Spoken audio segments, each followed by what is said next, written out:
Deputy surveyor పోస్టులను రాష్ట్ర ప్రభుత్వం 1000 ఖాళీలు ఉన్నట్టు ప్రకటించింది. ఈ పోస్టులను బిటెక్ బిఈ సివిల్స్ చేసిన వాళ్ళతో భర్తీ చేయాలని చెప్పి డిమాండ్ చేస్తూ వేలాది మందితోటి ఉస్మానియా యూనివర్సిటీ లోపల ర్యాలీ ప్రదర్శన జరగడం జరిగింది. ప్రభుత్వము ఈ వచ్చే వీఆర్ఓ ఇదే డిప్యూటీ సర్వేయర్ పోస్టులను వీఆర్ఏ వీఆర్ఓలతో అంటే 10th ఫెయిల్ అయిన వాళ్ళతోటి ఇంటర్ ఫెయిల్ అయిన వాళ్ళతోటి అన్క్వాలిఫైడ్ అన్టెక్నికల్ ఇది ప్యూర్లీ టెక్నికల్ పోస్ట్. దీన్ని ఎవరితో భర్తీ చేయాలి? సివిల్ ఇంజనీరింగ్ చదివినతో భర్తీ చేయాలి. ఆ విధంగా కాకుండా సివిల్ ఇంజనీరింగ్ చదివినటువంటి వాళ్ళను 10th ఇంటర్ ఉన్న వాళ్ళతో భర్తీ చేస్తే గుర్రున్న వాళ్ళు ఎవరు కూడా దీన్ని ఒప్పుకోరు. ఒకవైపు లక్షలాది మంది సివిల్ ఇంజనీరింగ్ చేసిన విద్యార్థులు కోచింగ్ల చుట్టూ తిరుగుతూ ఎక్కడెక్కడ అశోక్ నగర్ దిల్సుఖ్నగర్ అకాడమీలల్లో చాలా మంది కోచింగ్ తీసుకుంటున్నారు, ఇబ్బంది పడుతున్నారు. 1000 రూపాయలు ఖర్చు పెట్టుకుని ఇంజనీరింగ్ చేశారు, 1000 రూపాయలు ఖర్చు పెట్టుకుని కోచింగ్ తీశారు. వీళ్ళకి జాబ్ ఆపర్చునిటీ చాలా తక్కువ. ఐటీ కంప్యూటర్ అవి చేసిన వాళ్ళకంటే ఫారిన్ అమెరికా పోతారు, ఆస్ట్రేలియా పోతారు, కెనడా పోతారు, ఇంగ్లాండ్ పోతారు. సివిల్ ఇంజనీరింగ్ వాళ్ళకి విదేశాల్లో అవకాశాలు లేవు.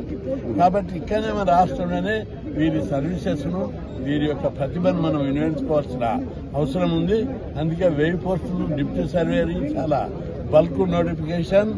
ఈ పోస్టులను సివిల్ ఇంజనీరింగ్ చేసిన బీటెక్ చేసిన బీఈ చేసిన విద్యార్థులతో భర్తీ చేయాలి.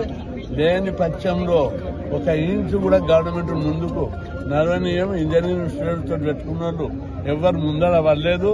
తెలంగాణ ఉద్యమం లోపల ఇంజనీరింగ్ విద్యార్థులు అంటే ఏం తమాషా కాదు, మజాక్ కాదు. వాళ్ళు చాలా టాలెంటెడ్ పర్సన్.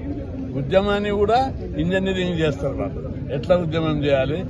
నిరుద్యోగ జేఏసీ చైర్మన్, బీసీ సంక్షేమ సంఘం రాష్ట్ర వర్కింగ్ ప్రెసిడెంట్, ఈరోజు బీసీ సంఘం జాతీయ అధ్యక్షులు రాజ్యసభ సభ్యులు ఆర్ కృష్ణ గారి నేతృత్వంలో మరి వేలాది మందిగా తరలి రావడం, మరి డిప్యూటీ సర్వే పోస్టులను 1300 ఉంటే మరి 1000 పోస్టులు భర్తీ చేయడానికి ముఖ్యమంత్రి గారు హామీ ఇవ్వడం జరిగింది.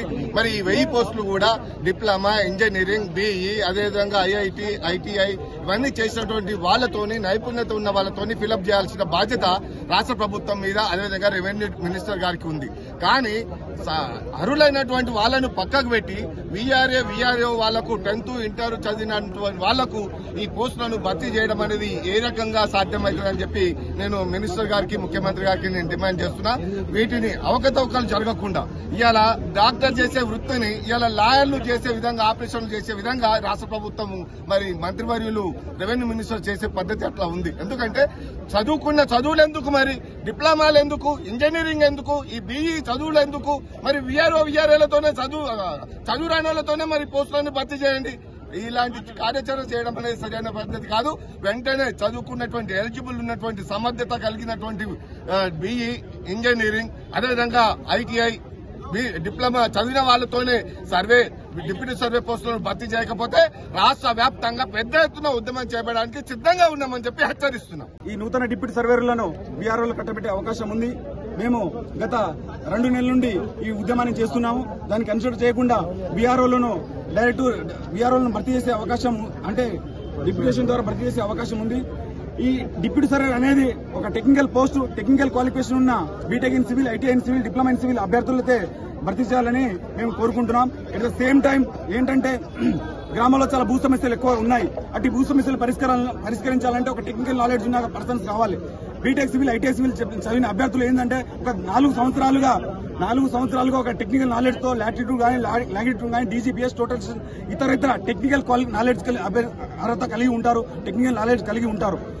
ఇప్పటి వరకు ఈ చరిత్రలో లేనిటువంటి విధంగా ఈ ప్రభుత్వం నిర్ణయాలు తీసుకోబోతుంది. 2001లో, 2004లో, 2011లో, 2017లో నోటిఫికేషన్లు వచ్చినాయి. ఆ నోటిఫికేషన్ లో సర్వీస్ రూల్ ప్రకారం ఇటు టెక్నికల్ క్వాలిఫికేషన్ అభ్యర్థులు భర్తీ చేయడం జరిగింది. బట్ ఇప్పుడున్న ప్రభుత్వం దానికి వ్యతిరేకంగా వీఆర్ఓతో భర్తీ చేసే అవకాశం ఉంది. కాబట్టి ఏపీలో కూడా వీఆర్ఓ పోస్టులను టెక్నికల్ అర్హత ఉంటే న్యాయం జరుగుతుందని అట్టి పోస్టులను ఏపీ గవర్నమెంట్ మన సివిల్ ఇంజనీర్ తో భర్తీ చేస్తుంది. కాబట్టి అదేవిధంగా ఈ ప్రభుత్వం కూడా చర్యలు తీసుకోవాలని మేము గవర్నమెంట్ కు సలహాలు ఇస్తున్నాం. డిప్యూటీ సర్వే నోటిఫికేషన్ రావడం అనేది జరిగింది. దానికి only diploma civil, BTech civil అర్హత ఉన్న వాళ్ళతో మాత్రమే భర్తీ చేయడం అనేది జరిగింది.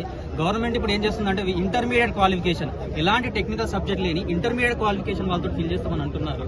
ఇప్పుడు అలా ఆ నిర్ణయం తీసుకోవడం వల్ల భూతాగాదాలు అంటే ఎక్కువ అయితే తక్కువ కావడం అనేది జరగదు.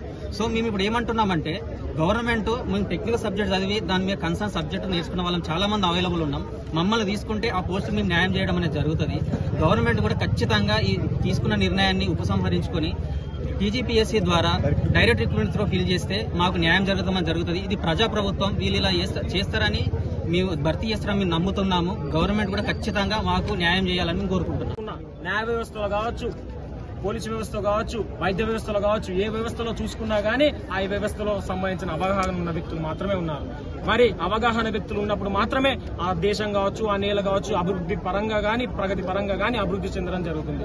ఈ రోజు రెవెన్యూ వ్యవస్థలో ఉన్నటువంటి డిప్యూటీ సర్వేయర్ పోస్టు మరి ఆ సివిల్ ఇంజనీర్ మాత్రమే దక్కాలి. కానీ ఈ రోజు సివిల్ దక్కకుండా 10th చేసిన వాళ్ళకి, ఇంటర్ చేసిన వాళ్ళకి ఇస్తా అంటే అది అవగాహన. వాళ్ళు రేపు వీళ్ళకి బీఆర్ఓలకు ఇచ్చిన తర్వాత రేపు అవగాహన లోపం వల్ల అనర్థాలు జరిగితే దానికి బాధ్యులు ఎవరో రాష్ట్ర ప్రభుత్వం భరించాల్సి ఉంటుంది. కావున మేమేమంటున్నాం అంటే రేపు భవిష్యత్తులో ప్రజావాణిలో కావచ్చు, ప్రగతి భవన్ లో కావచ్చు మీ బాటలు పట్టకుండా ప్రాబ్లంలు ఉన్నాయని చెప్పకుండా ఉండాలంటే ఈ రోజు మీరు సివిల్ ఇంజనీర్ తోటే ఆ పోస్టులు అనేది 1000 డిప్యూటీ సర్వేలు భర్తీ చేయాలని మిమ్మల్ని మనస్ఫూర్తిగా కోరుకుంటున్నాం.